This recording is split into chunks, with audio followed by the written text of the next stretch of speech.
Topic কি? ধারক, ধারকের সমান্তরাল সমবায়।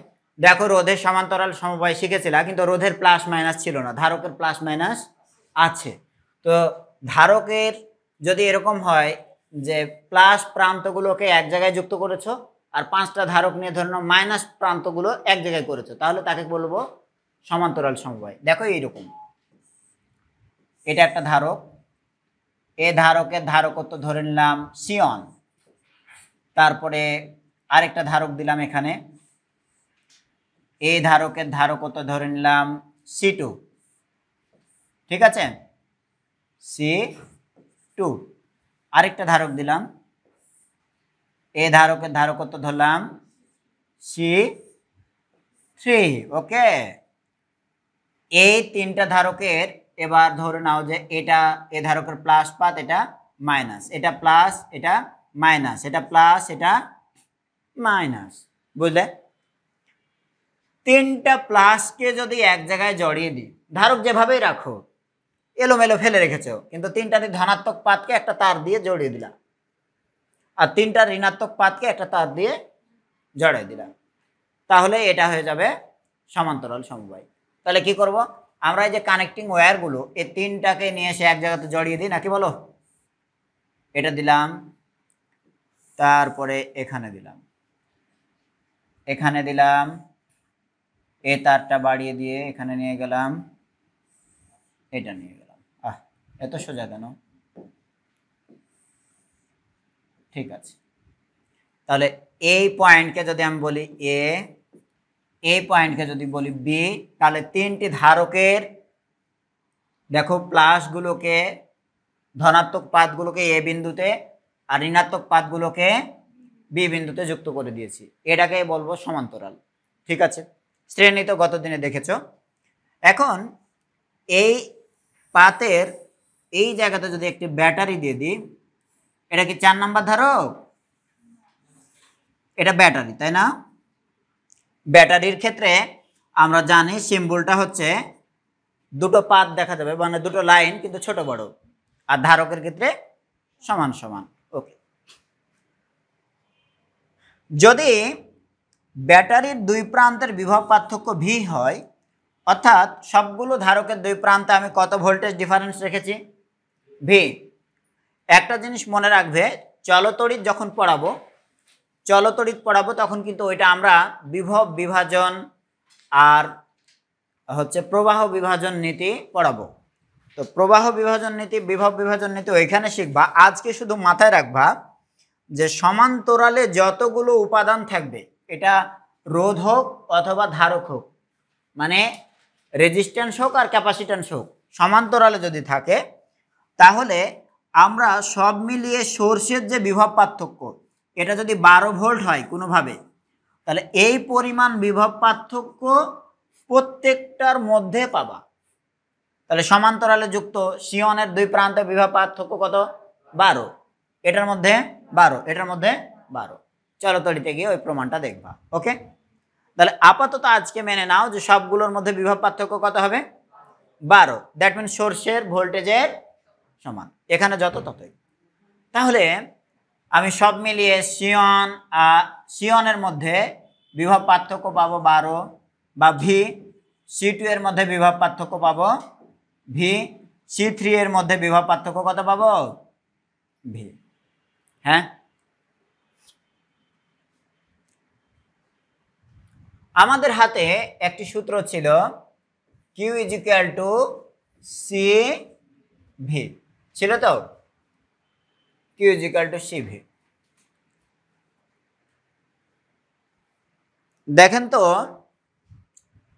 যদি এরকম হয় সমান্তরালে যুক্ত অবস্থায় সবারই বিভব পার্থক্য ভি হয়, তাহলে সবার বিভব পার্থক্য ভি, কিন্তু ধারকত্বের মান ভিন্ন ভিন্ন।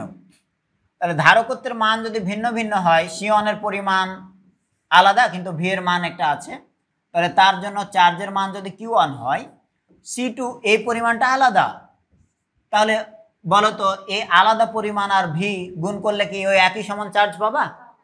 তাহলে অবভিয়াসলি এটাও কি হয়ে যাবে? আলাদা হবে। সেই পরিমাণটাকে Q2 নামে রাখলাম। তেমনি C3 এই পরিমাণটা যদি ভিন্ন হয়, যদি একই হয়ে যায় সামহাও যদি একই দিই, একই দিলে তো কথাই নাই, C1 C2 এবং C3 যখন সেম হবে তখন চার্জের মানও কি হবে, সেম হবে। কিন্তু এগুলো যদি ভিন্ন হয় চার্জের মানও, কোনো কথা আছে? আচ্ছা, তাহলে C3V = 3। তাহলে সমান্তরালে যুক্ত হলে ধারকগুলোর চার্জ কিন্তু আলাদা আলাদা হবে, চার্জ একই রকম হবে না। বুঝছে?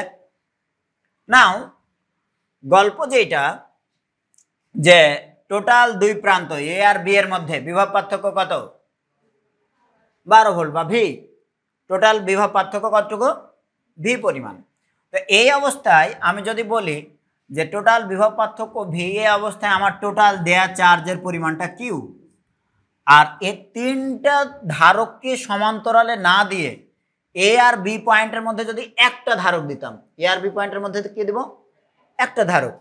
জাস্ট চিত্রটা এরকম চিন্তা করো, কল্পনা করো যে ওই তিনটাকে ক্লোজ করে এরকম একটা ধারক দিয়েছি, এখানকার বিভব পার্থক্য ঠিক 12 ভোল্টই রাখলাম। তাহলে সোর্স ভোল্টেজ কত দিলাম, 12 ভোল্ট।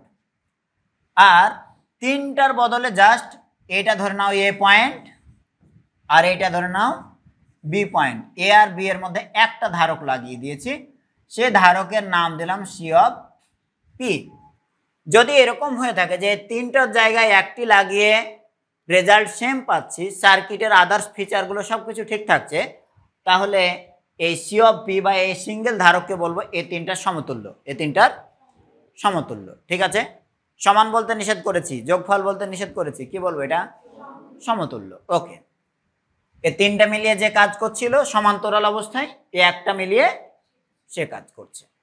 তাহলে এবার খেয়াল করো যে এইখানে আমার টোটাল প্রদত্ত চার্জ যদি এরকম হয়ে থাকে যে ধারকের ধনাত্মক প্রান্তের চার্জ হচ্ছে +Q আর ঋণাত্মক প্রান্তের চার্জ হচ্ছে -Q। তো ধারকের চার্জ বলতে আমরা শিখেছি যে কোনো একটি পাতের চার্জকে ধারকের চার্জ বলবো, নাকি মোট চার্জ? মোট চার্জ তো প্লাস মাইনাস করলে কি হবে, 0। তাহলে এক পাতের চার্জের মানকে বলবো ধারকের চার্জ। তো টোটাল চার্জ ধরো Q, আর এই মুহূর্তে ধারকত্বকে নাম দিলাম কত, C(P) আর বিভব কত, V। তাহলে খেয়াল করে দেখো, এবার যদি আমরা এটা তুলনা করি যে আমি টোটাল চার্জ যত দিব এই চার্জই তো এই তিনটার মধ্যে বন্টন হয়ে যাবে, নাকি বলো? বুঝতে পারোনি? আমি কিউ পরিমাণ চার্জ এ একটাতে দিলাম সমতুল্য ধারককে, এটা না করে যদি ওই কিউ পরিমাণ চার্জ আমি এখানে দিয়ে দিই, তাহলে তো এই কিউ পরিমাণ চার্জই তিনটার মধ্যে বন্টন হয়ে যাবে। কত করে? এই ধারকত্ব অনুযায়ী এটাতে যাবে, এটাতে যাবে, এটাতে যাবে। নামগুলো দিলাম কি, Q1 Q2 Q3, কিন্তু মোট চার্জের পরিমাণটা কতটুকু দিতে যাচ্ছি, কিউ। তাহলে মোট চার্জ যদি কিউ হয়, তাহলে Q = হবে Q1 + Q2 + Q3। এবার সমতুল্য অবস্থায় কিউ এর মান যদি হয় C(P) × V, আর আলাদা আলাদাভাবে দেখো তো Q1 সমান কত লিখতে পারি, C(1V), C(2V), C(3V), তাই তো? কি করতে পারো এখন? আচ্ছা, যদি আমি দুই পক্ষ থেকে V ভাগ করে দেই, তাহলে C(P) সমান কত লিখতে পারবো? তাহলে দুই পক্ষ থেকে V ভাগ করে দিলে লিখতে পারি C(P) = C1 + C2 + C3।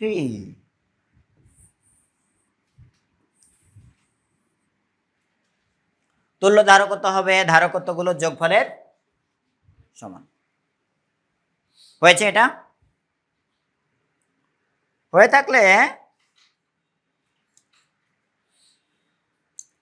এর পরবর্তীতে গাণিতিক প্রবলেম যখন সলভ করবে তখন কিন্তু এটা খেয়াল রাখতে হবে যে সমান্তরাল অবস্থায় প্রত্যেকের মধ্যে যে জিনিসটা কমন থাকে, সমান থাকে, সেটা কি, বিভব।